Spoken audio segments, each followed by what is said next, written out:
Hey everybody, what's up? This is the Junk Synchron here. Today is April 19th, 2012, and I have the second installment of my deck profile for the XYZ Symphony. So, let's go ahead and get started. The extra deck didn't change at all, but I'll be talking about it in a second, how the monsters work. I've had some time to play with this deck a little bit, and I figured out how all the kinks, how everything works, and I've worked out a little bit of the kinks. So first off is the Marauding Captains. Those didn't change.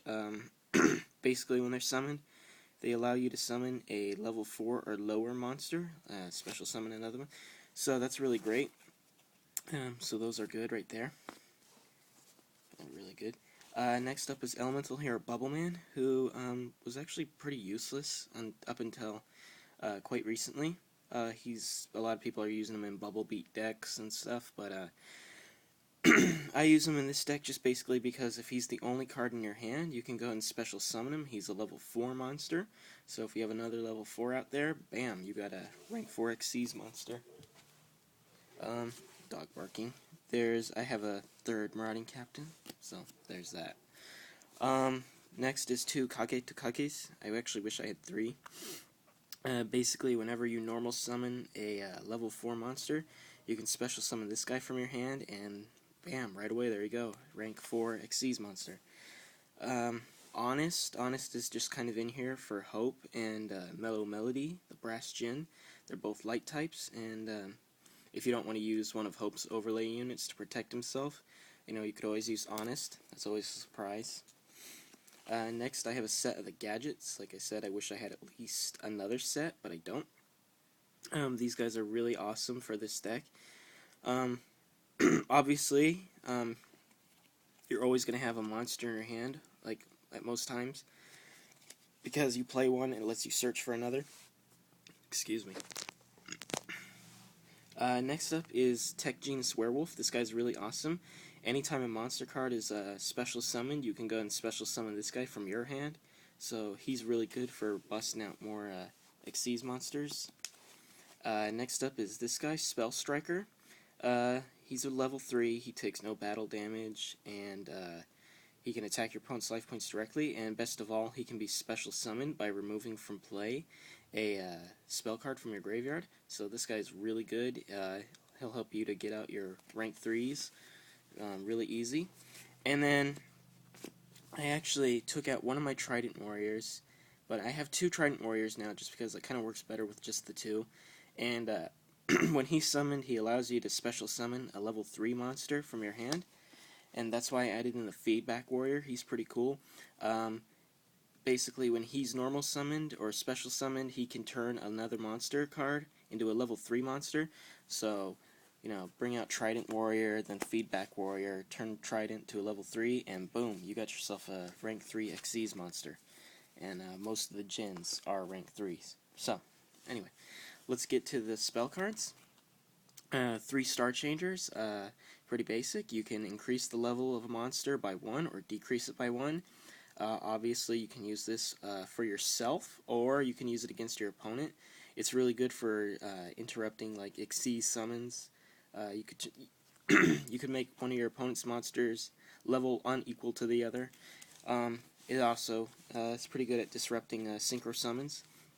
You can stop them from getting the monster that they want, and they might have to get another one that's not as great. I took out one of the Crashbug Roads just because I kept drawing 3 and at the same time, and you don't really need them that much. Plus, they kind of help out your opponent. So 2 Crashbug Roads. Basically, if you have a level 4 or lower monster, you can special summon a monster card with the same level from your hand. But if your opponent has a level 4 or lower monster, they can do the same thing. So you kind of have to be careful with this. Next up, I have 2 Mystical Space Typhoons. Pretty self-explanatory. I added in a Monster Reborn. I took out one of the Space Typhoons for that. Mind Control, that's also explanatory. Pot of Avarice and Heavy Storm, those are pretty self-explanatory. I don't think I need to explain those at all. Now we're at the trap cards. So trap cards, here we go. We got a Mirror Force, I added that in. 2 Dust Tornadoes. A lot of people, the reason I have the Dust Tornadoes and Space Typhoons, a lot of people like to run like compulsories and stuff. And so what I'll do is I'll set these, and then just as they like play compulsory or maybe Solemn Warning or Solemn Judgment, I'll use these just to get rid of them before they can even activate them, like at the end of their turn. 3 Scrap Iron Scarecrows, that stayed the same. That's really annoying if you have like one of these and then Utopia, or possibly 2. I had 2 out, and then I had 2 Utopias, and I just wasn't even using any Utopias overlay units, so that was kind of fun. And then 3 compulsory evacuation devices. Yeah, so there we go. That's that. Sorry, I think I'm getting sick again. Crap. Next up is 3 Utopias. These are pretty self-explanatory. They're good for protecting your monsters. Takes 2 level 4s to summon him, and basically you can detach an overlay unit to negate an opponent's attack or your own. Now, when you negate your own attack, you obviously can't use it to negate the effect of a mirror force, like I said, or like a dimensional prison or Sakuretsu armor. But you could, like if somebody activates Shrink, you could go ahead then negate your own attack. That way you don't end up destroying yourself. So that's what you could use him for. Next up is Muzu Rhythm. A lot of people don't like Muzu Rhythm, but he's actually pretty good. 1,500 attack points is what he starts out with. But by detaching an overlay unit, when he attacks, he can go ahead and he can double his attack by detaching an overlay unit. So that's pretty cool. I guess people don't really like using him all that much because he can only do this when he detaches. He can only do this when he attacks. He can't do it when he's being attacked. But I guess that's why I have Utopia and the Scrap Iron Scarecrows. So I like Muzu Rhythm. He's pretty cool.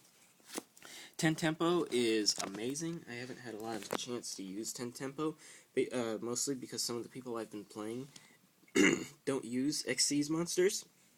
But 10 Tempo is really great. You can detach an overlay unit from itself, and then oh my gosh, I'm sorry. You can detach an overlay unit from 10 Tempo, and then you can detach an overlay unit from an opponent's monster, XYZ monster. And then every Jin monster you control gains 500 attack points for that overlay unit. And it's permanent. It doesn't go away at the end of the turn. So the next turn you can take another one. And, you know, if you take away at least 2, that can bring 10 Tempo up to 2,700, because it starts out with 17. So it's pretty powerful. I like 10 Tempo. That's one that a lot of people are going to be using. Next is Mellow Melody, the Brass Jin. I really love Mellow Melody, especially in combination with just pretty much any of the Jins. She can detach an overlay unit, and once per turn, she can allow a Jin to attack a second time, so that's always great. She's really good. Next is probably the best, in my opinion, of the Jins. My stroke, the Symphony Jin. I don't know how you pronounce that. Somebody will have to tell me. And basically, it's kind of like having another Utopia. He can, by detaching an overlay unit, he can take a monster card on your opponent's side of the field and flip it into a face-down defense position. So let's say you're being attacked, maybe you don't have Utopia or something to protect you, just detach an overlay unit and boom, flip that monster face down and negate that attack. Or, you know, you could obviously use it on your turn, flip that monster face down if it's got really high attack but low defense, and then be able to take it out. Its other effect is, which is really awesome, I love its other effect, it can detach an overlay unit from, hang on, let me see. Yeah, if a face-up Jin XYZ monster you control would be destroyed, you can detach one XYZ material from that monster instead. So basically, yeah, he can protect your Jins from destruction, which is really nice. So it's kind of like having a Gachi Gentetsu. But a little bit better. Or, I don't know. I think they're about equal. The only thing that's better about my stroke is the attack points. But, yeah, that's the deck. Hope you guys liked it. I'll need further testing before I do another deck profile. But I think that one was pretty sufficient. I think it's pretty good. This is the Junk Synchron Hero, signing off. Peace. Sorry. rate, comment, subscribe, like, etc., etc.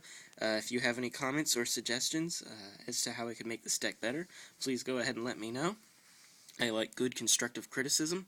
And yeah, I really like this deck. I enjoy this. I have been waiting for this deck for a long time. I love these monsters. I've been watching the anime in Japanese. They're on episode 51 right now, whereas we're on 20 in America. And so I've seen Yuma use these djinns, and I love them. So anyway, rambling. Well, yeah, alright. Peace out. Have a wonderful day. Alright. See you guys later. Or talk to you guys later.